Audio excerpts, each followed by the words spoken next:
遥远的时空闪烁，是那神秘的古老传说，经过漫长的岁月蹉跎，依然留在我心中。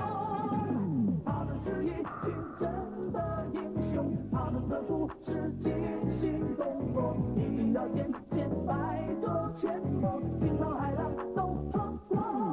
传说，传说在那变幻莫测的某个时空。传说，传说他们千变万化的前尘风。传说，传说任凭时光流转，但生气不灭，给我们留下神的传说。传说，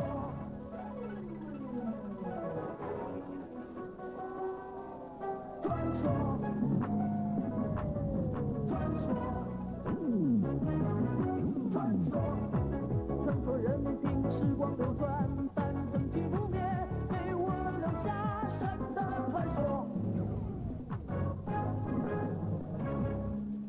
姜子牙出山之西岐牽白猿。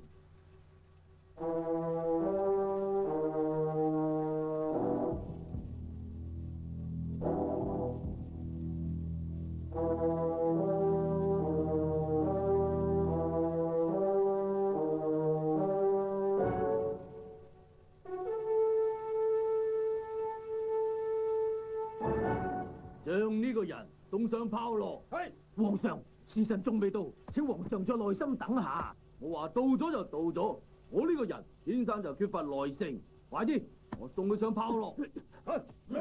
準備點火。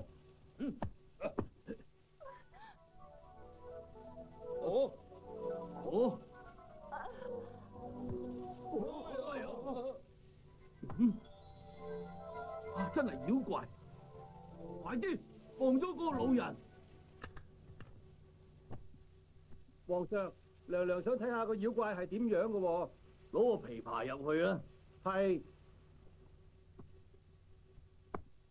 參見皇上。老人家，你真係好幸運，可以有命喺炮烙上面落翻嚟。多謝皇上。不過我有啲說話，唔知應唔應該講呢？講啦。我感覺到炮烙有冤氣，睇嚟被送上去嘅幾十個人都係含冤受屈而死嘅。亂講，寫上面嘅都係亂臣賊子，你夠膽話佢哋含冤而死？